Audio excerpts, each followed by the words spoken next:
मित्रों, ये कहानी है चंदन बाला की, जिन्होंने कर्म राजा की सजाओं को समता से सहन करके जीवन में धर्म, भक्ति और साधना का सर्वोच्च शिखर प्राप्त किया। चंदन बाला, जो कि एक क्षत्रिय होते हुए भी अहिंसा की परम उपासक थी, जिन्होंने पहाड़ जैसे दुखों को भी बड़ी ही सरलता से स्वीकार किया। चंदन बाला, जिनके हृदय में जीव मात्र के लिए, प्राणी मात्र के लिए प्रेम था, करुणा थी। और यही चंदन बाला महावीर प्रभु की अनन्य भक्त बनी, प्रथम महासती बनी, जिनकी कथा सुनने से आंखों में अश्रु आ जाते हैं और मन में भक्ति की ज्योत प्रज्वलित हो जाती है। दुख आने पर भी मन को समतामयी बनाने की प्रेरणा मिलती है। चंदन बाला की कहानी आपके जीवन को धर्ममय बनाए, समतामय बनाए, यही हमारा उद्देश्य है और यही हमारी अभिलाषा है। तो आइए मित्रों, चलिए शुरू करते हैं कहानी चंदन बाला की, जो थी चंपापुरी की राजकुमारी। पहले उनका नाम था वसुमती। आइए देखते हैं उनके बचपन का एक दृश्य।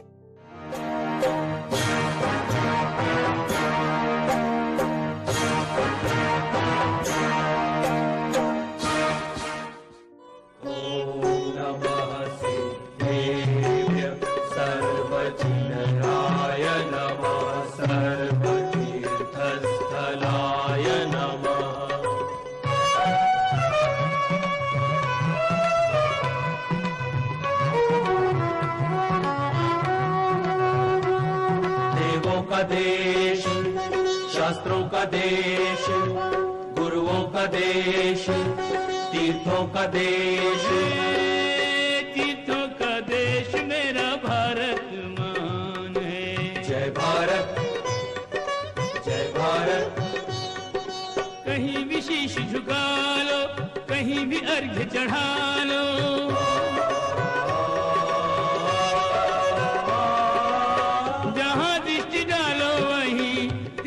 स्थान है।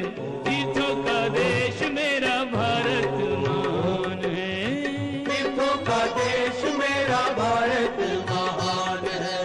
भारत महान, मेरा भारत महान है। जहाँ दृष्टि डालो वहीं तीर्थ स्थान है।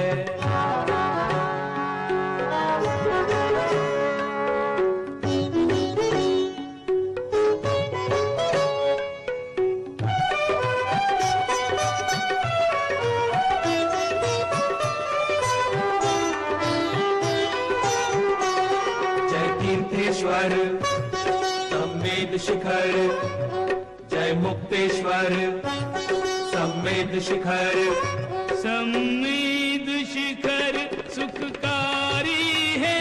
यहाँ पार्श्व की महिमा भारी है। जय पारस, जय पारस, जय पारस देवा। एक बार वंदे जो कोई, वंदे जो कोई, काहे नरक पशुगति ना हो, काहे नरक पशुगति ना होई। कोटि कोटि मुनि राई, मुक्ति शिखर से पाई।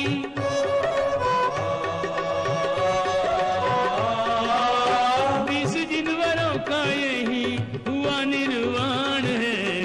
तीर्थों का देश मेरा भारत महान है। तीर्थों का देश मेरा भारत महान है। भारत महान, मेरा भारत महान है। जहाँ दृष्टि डालो वहीं तीर्थ स्थान है।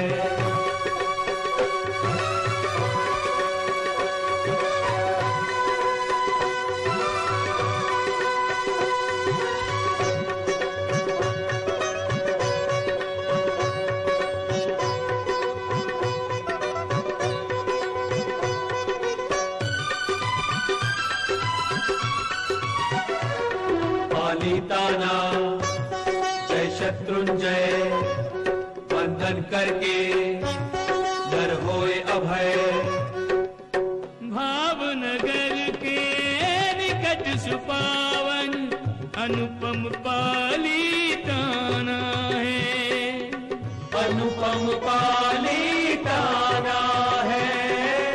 प्रथम जिनेश्वर आदिश्वर ने इसे परम प्रिय जाना है, इसे परम प्रिय जाना है।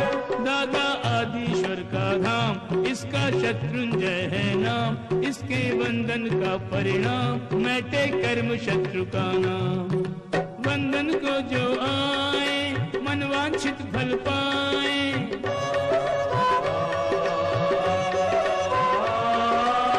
दिव्य ये पर्वत स्वर्ग के समान है, तीर्थों का देश मेरा भारत महान है, तीर्थों का देश मेरा भारत महान है। भारत महान मेरा भारत महान है। जहाँ दृष्टि डालो वही तीर्थ स्थान है।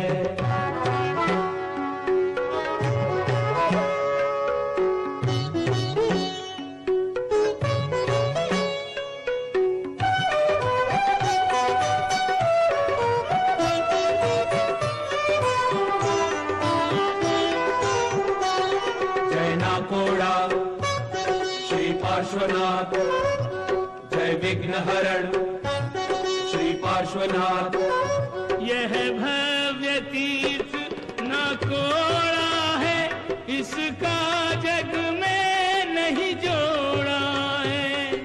जय पारस जय पारस जय पारस देवा।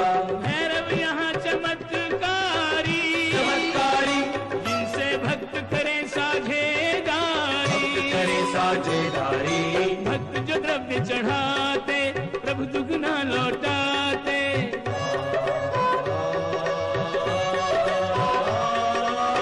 नाकोड़ा परशुनाथ दाता धनवान है, तीर्थों का देश मेरा भारत महान है, तीर्थों का देश मेरा भारत महान है। भारत महान मेरा भारत महान है। जहाँ दृष्टि डालो वही तीर्थ स्थान है।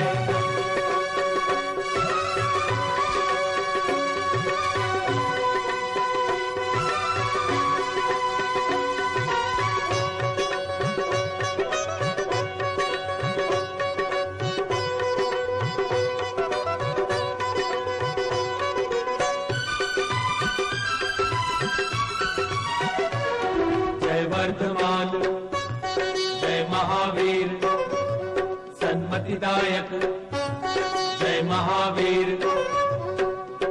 कुंदलपुर पावापुर वाला चांदनपुर में आया है, चांदनपुर में आया है। टीले के नीचे ग्वाले को अपना पता बताया है, अपना पता बताया है। बहती नदिया गंभीर बैठा नदिया के तीर, हर दुखियों की पीर बदले भक्तों की तकदीर। रात अमावस वाली प्रभु से हुई दिवाली,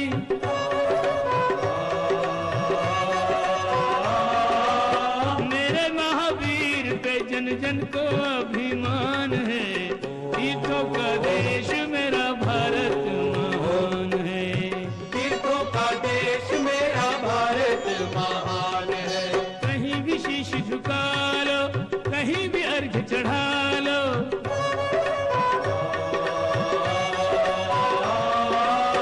जहाँ दृष्टि डालो वहीं तीर्थ स्थान है, तीर्थों का देश मेरा भारत महान है, तीर्थों का देश मेरा भारत महान है। भारत महान मेरा भारत महान है, जहाँ दृष्टि डालो वही तीर्थ स्थान है। भारत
है किसी राजकुमार के ख्यालों में खोई है हमारी राजकुमारी।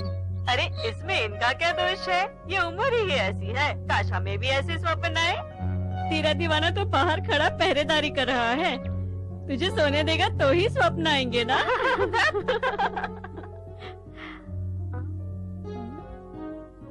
लगता है कुछ गड़बड़ है। सुभद्रा को लेकर महाराज को सूचित करते हैं।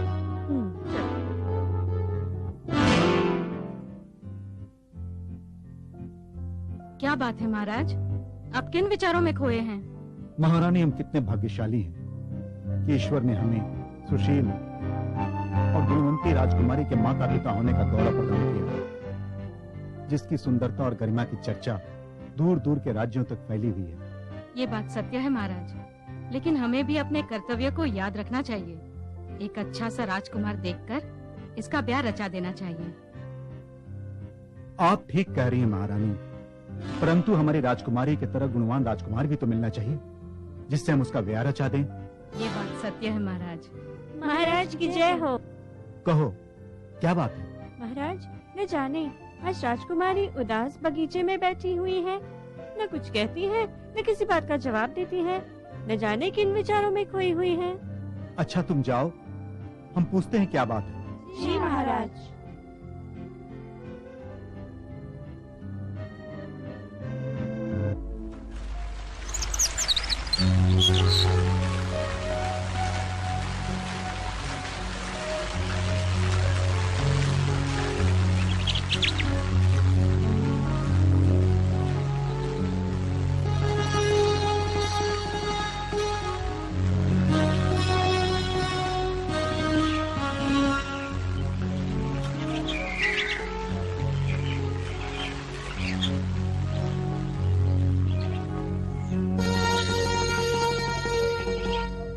पुत्री, क्या बात है?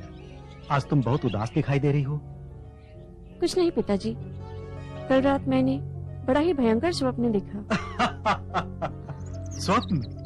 कैसा स्वप्न? कुछ अच्छा स्वप्न नहीं था पिताजी। मैंने देखा हमारे चंपा राज्य पर किसी दूसरे राज्य ने आक्रमण कर दिया था। गली गली में लूटपाट, मारकाट, श्रीहरण की घटनाएं शुरू हो गई थी। ये अप्रिय स्वप्न देखकर मैं बहुत चिंतित सी हूँ। पुत्री, स्वप्न कभी सच नहीं होते और तुम्हें चिंता करने की कोई आवश्यकता नहीं। भगवान जो करेगा अच्छा ही करेगा। महाराज की जय हो। क्या बात है सैनिक, तुम इतने घबराए हुए क्यों हो? महाराज, कौशंबी के राजा शतनिक ने हमारे चंपा राज्य पर आक्रमण कर दिया है। परंतु महाराज, शतनिक तो हमारे जीजाश्री हैं, वो ऐसा क्यों करने लगे? मैं सच कह रहा हूँ महारानी जी। देख लिया महारानी, मैं तो प्रारंभ से कहता आ रहा हूँ कि शतनिक घमंडी और लालची है। उसे किसी प्रकार की अच्छाई की आशा करना व्यर्थ है।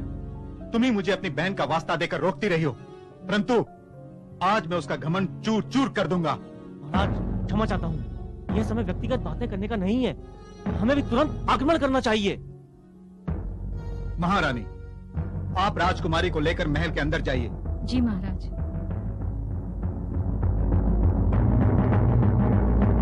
सैनिक, युद्ध में चलने की तैयारी करो। जो आज्ञा महाराज।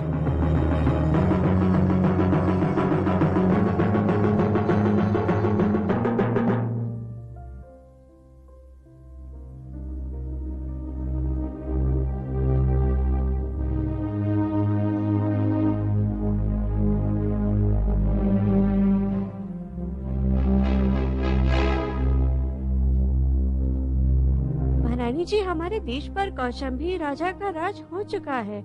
माँ बहन बेटियों की लाश लुट रही है।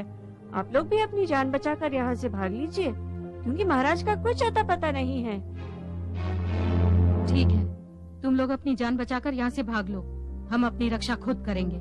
जो आज्ञा महारानी।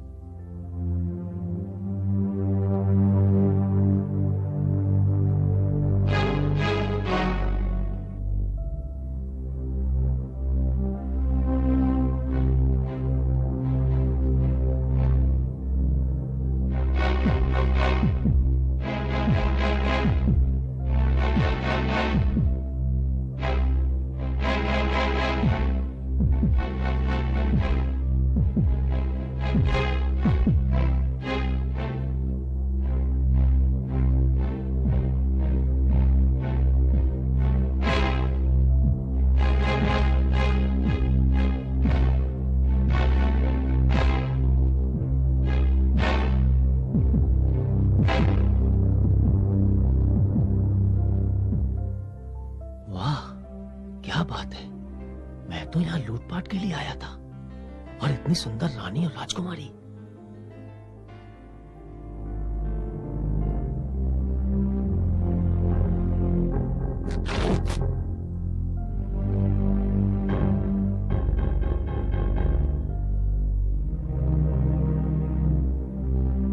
क्यों ना मैं रानी को ही ले उड़ूं? मेरी तो कुछ समझ में नहीं आता माँ कि ऐसी विपदा की घड़ी में अब हम क्या करें। व्याकुल होने की कोई बात नहीं बेटी, संकट तो सभी पर आता है। ये विपत्ति भगवान की देन है और वही हमें इस विपत्ति से उबारेंगे। महारानी की जय हो। तुम कौन हो? मैं चंपा नरेश दद्यावान का एक साधारण सैनिक हूँ। परंतु तुम तो राजा कौशंबी के सैनिक लगते हो और उसी वेशभूषा में हो। अवश्य महारानी, यहाँ पर आने का तो एक ही रास्ता था और ये रास्ता मुझे महाराज ने ही बताया था, क्योंकि महाराज चंपा के जंगलों में पहुंच चुके हैं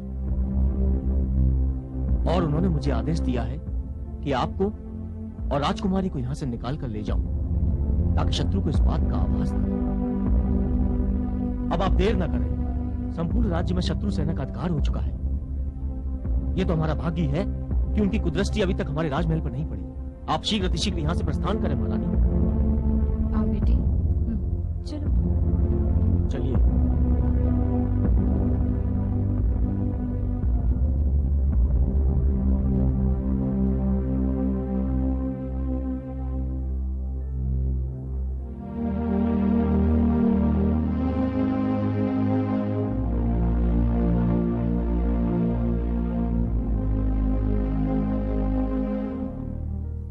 चलो महारानी, जल्दी चलो।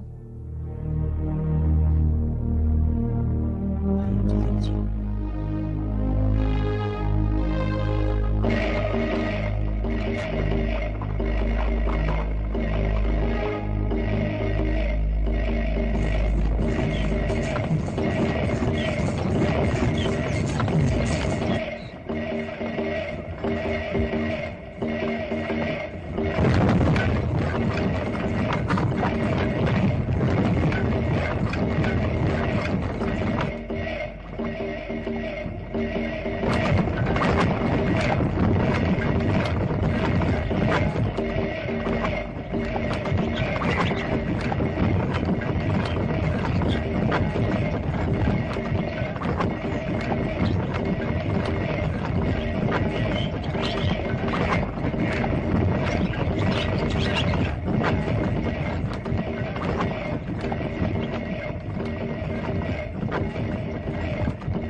ये हमें कहाँ ले आए सैनिक? महाराज तो कहीं दिखाई नहीं दे रहे।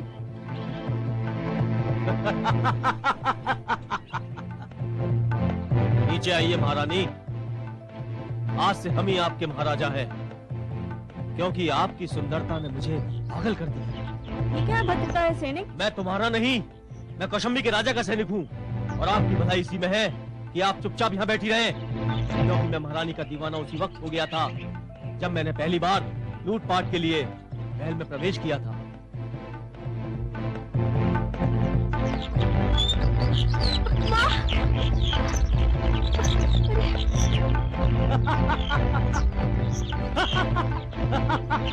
मेरी माता जी को छोड़ दो। आज मुझे इस रानी की सुगंध लेने से कोई नहीं रोक सकता, क्योंकि इस बियाबान जंगल का मैं राजा हूँ और ये मेरी रानी। आज मैं देखूं ऐसी इसमें कौन सी सुगंध है जिससे राजा मंत्र मुग्ध हो जाता है।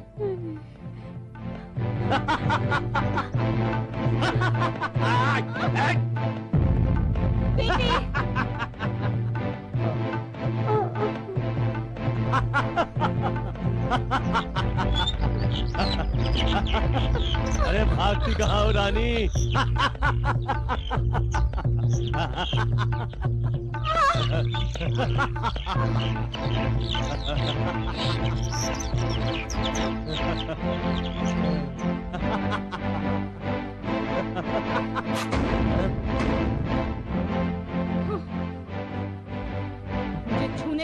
किया तो मैं अपने प्राण त्याग दूंगी।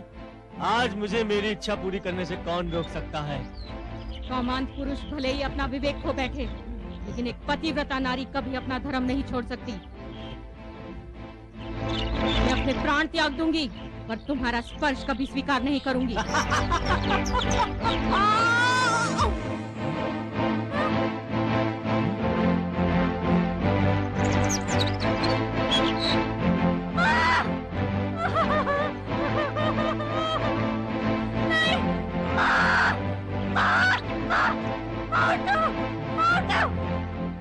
तुमने क्या किया?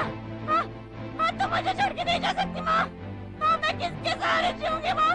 हाँ, तुम मुझे छोड़ के नहीं जा सकती। हाँ, हाँ, नहीं माँ, तुम मुझे छोड़ के नहीं जा सकती। माँ, उठो, माँ, उठो, माँ, उठो। ये तुमने क्या किया माँ? तुम ऐसा नहीं कर सकती। तुम मुझे छोड़ के नहीं जा सकती माँ, मैं क्या करूँगी?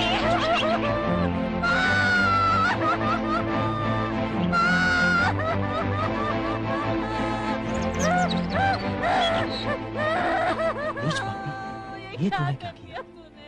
तेरी वासना के कारण आज एक पतिव्रता नारी को अपने प्राण त्याग दिए। एक बेटी को अपनी माँ से अलग होना पड़ा। तुम जैसे नीच मनुष्य को तो ईश्वर भी क्षमा नहीं करेगा। मैं किसके सहारे जीऊंगी?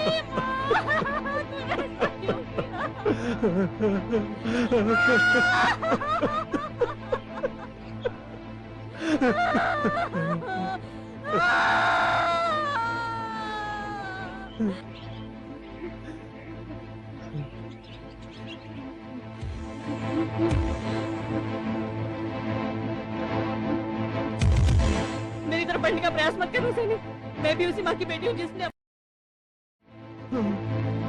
मुझे क्षमा कर दो। मैं नीच और पापी इंसान हूँ, मुझे क्षमा कर दो। तुम्हारा पाप क्षमा करने के योग्य नहीं है।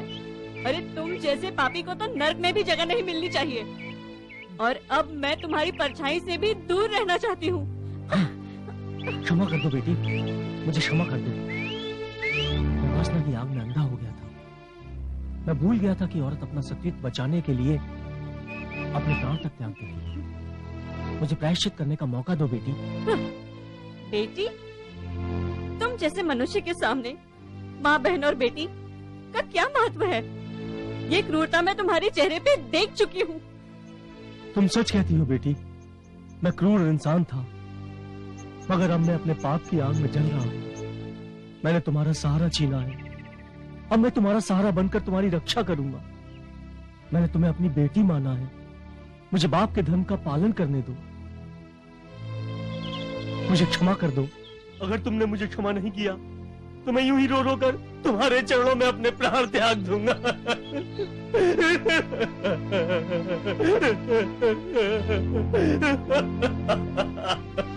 बेटी, मनुष्य वही बड़ा होता है जो दूसरों को क्षमा कर दे और उसे प्रायश्चित करने का अवसर दे। भगवान भी उन्हीं का साथ देता है जो दूसरों का साथ देते हैं।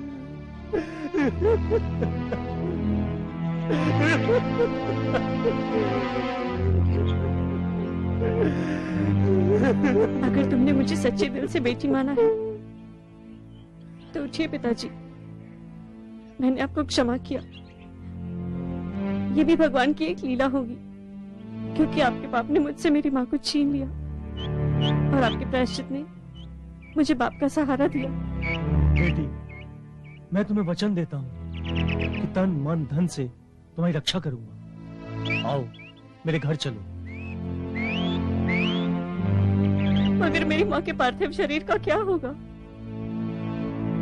मैं अपने अंदर के छल कपट, वासना और सारे अवगुणों को तुम्हारी माँ की चिता में भस्म कर दूंगा।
क्या सोच रही हो बेटी? कौशंबी के राजा मेरे मौसा लगते हैं और वो मुझे बहुत अच्छी तरह से जानते हैं, और इस वक्त मैं राजकुमारी की वेशभूषा में हूँ, इसलिए आपसे एक वचन चाहती हूँ। क्या वचन चाहती हो बेटी? यही कि मेरी पहचान कौशंबी राज्य में पता ना चले?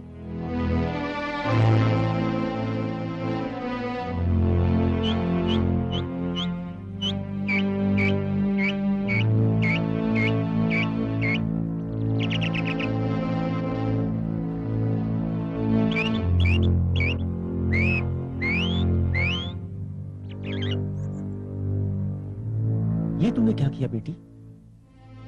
मनुष्य को चाहिए कि वर्तमान से समझौता करे। मैं कल तक क्या थी, ये उस वक्त का सत्य था, मगर मैं आज क्या हूँ, ये आज का सत्य है। और आज का सत्य ये है पिताजी कि मैं आपकी धर्म बेटी हूँ और आप मेरे धर्म पिता हैं। जैसी तुम्हारी इच्छा बेटी, चलो।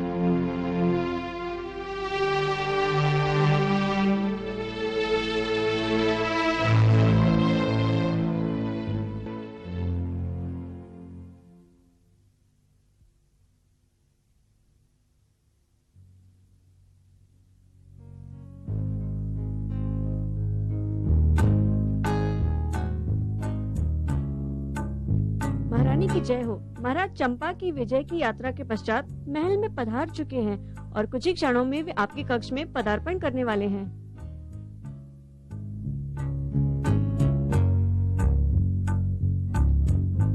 ठीक है, तुम जाओ। जी महारानी।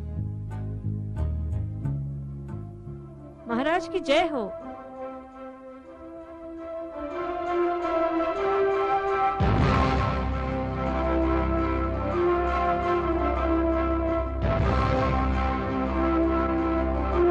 ऐसी क्या भूल हुई कि हमारे कक्ष में प्रवेश करने के पश्चात हमारे राष्ट्रीय विधान के अनुसार आपने हमारा अभिनंदन नहीं किया? इसे मैं धृष्टता समझूं या आसक्ति भरा क्रोध?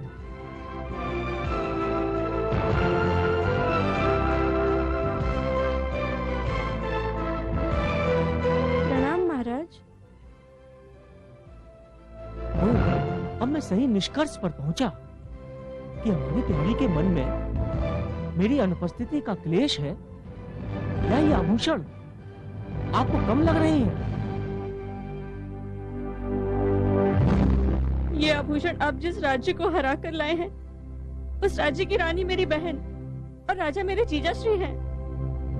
हमें तो ये भी ज्ञात नहीं कि हमारी बहन जीजा श्री और उनकी चंद्रमा जैसी रूपवती इकलौती कन्या राजकुमारी वासुमती का क्या परिणाम हुआ?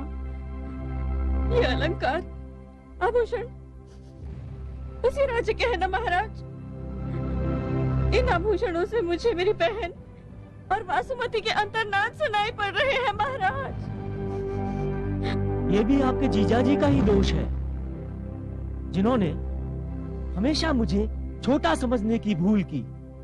वे भूल गए कि राजा छोटा बड़ा नहीं होता, राजा तो राजा ही होता है। परंतु इसका ये अर्थ तो नहीं कि आप उनका राजपाट ही उजाड़ दो।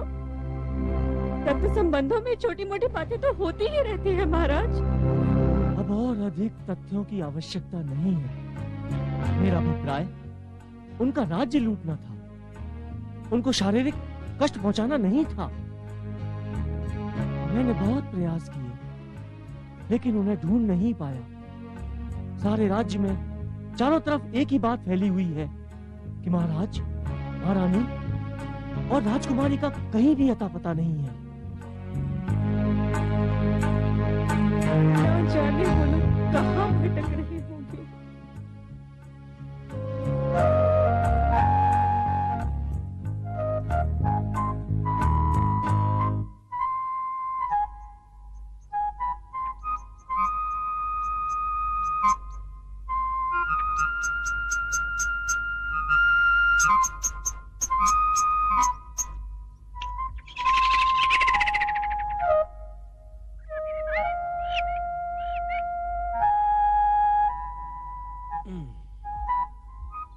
आओ बेटी, तुम्हारा घर आ गया।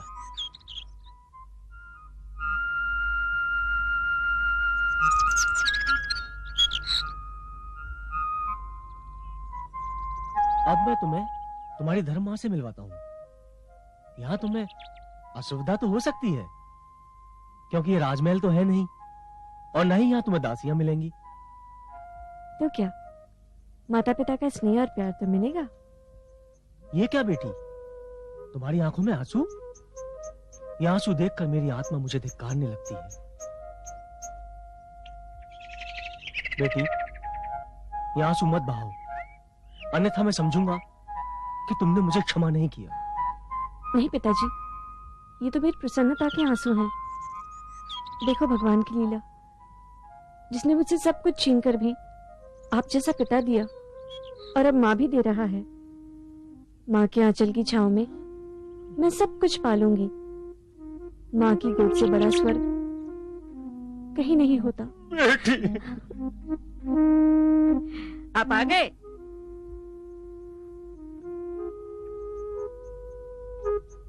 मैं तो तुम्हारी राह देख देख कर थक गई। नगर के सैनिक घर लौट के आ गए और उन्होंने अपने घर हीरे जवाहरातों से भर दिए। मेरे लिए क्या लाए हो? और ये कौन है? देखो, जिसका अभाव था हमारे घर में, वही चंपा नगरी से मैं लाया हूँ। और उन्हें तो जवाहरत हीरे मोती लूटे पर भगवान ने मुझे अनमोल हीरा दिया है। आओ बेटी, तुम्हें मैं तुम्हारी धर्म मां से मिलवाऊं। यह है तुम्हारी धर्म मां। देखो, हमें भगवान ने संतान धर्म से वंचित किया था, सो ये मिल गई, और राजा की बग्घी भी। अब तुम इनको और ले आए। जो भी तुम कमाते हो उसी में ही बड़ी कठिनाई से भरण पोषण होता है। संकट में ही दिन कटते हैं, ऊपर से इनका बोझ कौन उठाएगा? मेरे तो कर्म ही फूट गए जो तुमसे मेरा ब्याह हुआ। भगवान, मेरी बात तो सुनो। तुम मेरी बात कान खोल कर सुन लो। मुझे बेटी बेटी कुछ नहीं चाहिए। देखो, बेटी भी तो लक्ष्मी का रूप होती है, तुम इसे अपना लो। मैंने कहा ना, मुझे हीरे जवाहरात ही चाहिए। माते, इसमें कुछ हीरे जवाहरात हैं, आप रख लीजिए।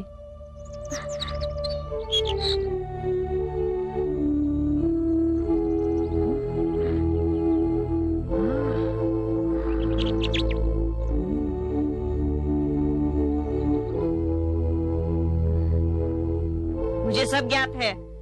तुम इसे बेटी बनाकर लाए हो ताकि आराम से रंग रलियां मना सको। तुम्हें लज्जा नहीं आती ऐसी बात करते हुए? इस अबला के बारे में भी सोचो, जो बेसहारा थी और अब मेरी बेटी है। मैं तुम्हारी नस नस से परिचित हूँ। मैं इसे और तुम्हें अपने घर में नहीं घुसने दूंगी जब तक मुझे 1 लाख सोने की मोहरें नहीं मिल जाती। कहाँ से लाऊं 1 लाख सोने की मोहरें? क्यों? ये इतनी सुंदर है। ये ओवन कूट कूट कर भरा है। किसी राजकुमारी से कम थोड़े ही लगती है। कोई भी धनवान इसका मोल दे देगा। लगता है तुम पागल हो गई हो। चुप हो जाओ, अन्यथा मैं तुम्हें जान से मार दूंगा। क्या? अरे राधा, अरे सीता, मंगला, सत्य हो?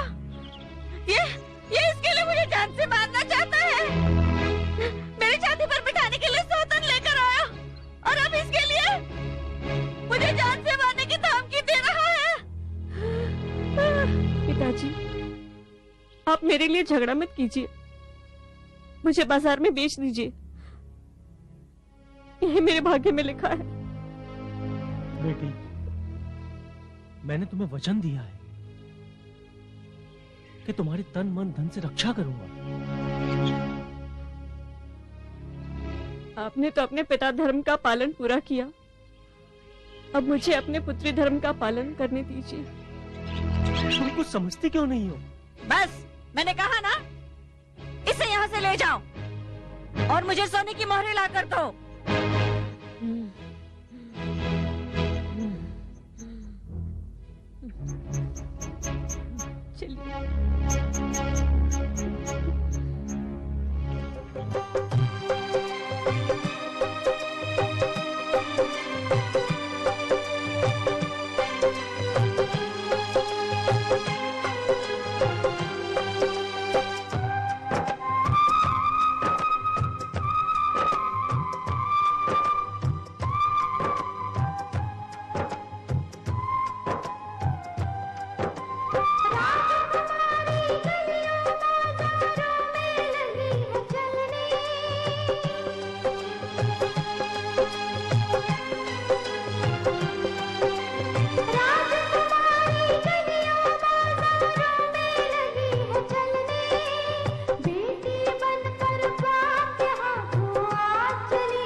कहो, क्या बात है?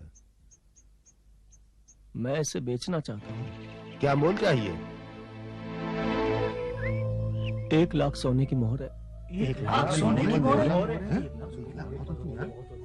अरे 1 लाख सोने की मोहरों में तो राजकुमारी जैसी मिल जाएगी। क्या ये राजकुमारी नहीं है? लगता है तुम्हारा दिमाग खराब हो गया है। कहीं राजकुमारी भी कभी बिकती है? इसे कहीं और ले जाकर बेचो।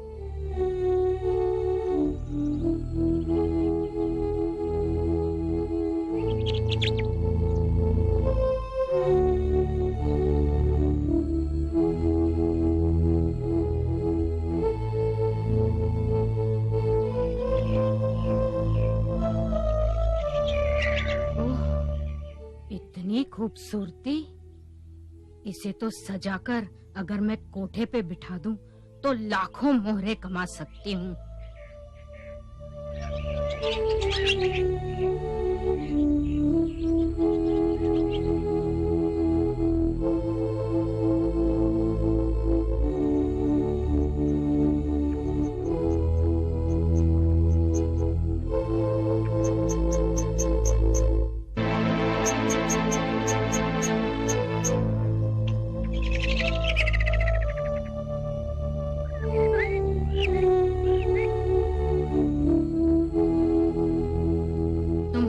मूल्य क्या है? 1 लाख मोहरे। हीरे का मूल्य जौहरी ही दे सकता है। तुम अपने अधिकारों को लेकर मेरे साथ चलो, मैं तुम्हारा मूल्य चुकाऊंगी। ये लो 500 मोहरे हैं, शेष मेरे घर पर चलो, वहां पर जाके चुका दूंगी। माताजी, आप मुझसे क्या काम करवाएंगी जो आप मेरा इतना मोल दे रही हैं? मैं सिर्फ घर का कामकाज कर सकती हूँ, मगर उसमें भी निपुण नहीं हूँ। मैंने कहा ना, हीरे की परख सिर्फ जौहरी जानता है। अरे काम करे तुम्हारे दुश्मन। तुम जैसी सुंदर कन्याओं का काम सुंदर सुंदर वस्त्र अलंकार पहनकर सज संवर कर लोगों को मोहित करना है। कुछ समझी? जो मैं तुम्हारी उम्र में किया करती थी। तुम चाहो तो मैं इस नगर की सबसे बड़ी नगर वधू बना सकती हूँ। नहीं नहीं माते, आप मेरे ऊपर इतना अन्याय मत कीजिए, मेरा धर्म भ्रष्ट मत कीजिए, ये मुझसे नहीं होगा। आप मुझे मत खरीदिए, मैं आपके साथ नहीं आ सकती, मैं आपके पांव पड़ती हूँ।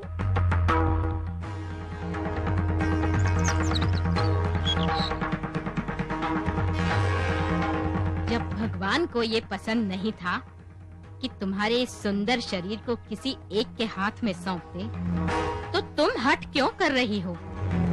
बेटी, जहाँ प्रतिबंध होता है वहीं दुख होता है। इसीलिए मैंने अपने यहाँ से प्रतिबंध हटा दिया है। तुम्हारा मन जो चाहे वही करना, ऐश्वर्य ही जीवन है। माताजी, अधर्म फैलाने वाला कभी सुख चैन से नहीं रहता। मनुष्य के जीवन में अगर प्रतिबंध न होता तो जीवन का अस्तित्व ही समाप्त हो जाता। चुप! 2 टके की बाजार में बिकने वाली दासी मुझे ही छलना चाहती है। नादान छोकरी, मेरे साथ सीधी तरह से चल, वरना मैं बलपूर्वक ले जाऊंगी। ये लीजिए अपनी मोहरें, मुझे नहीं बेचना, मुझे नहीं बेचना। मोल भाव हो चुका है, मोहरे तुम ले चुके हो, अब ये मेरी है। क्यों भाइयों? हाँ हाँ, मोल भाव हो चुका है। क्यों भाइयों? मुझे तुम्हारी खड़े खड़े मुंह क्या देख रहे हो? उठा लो इसे।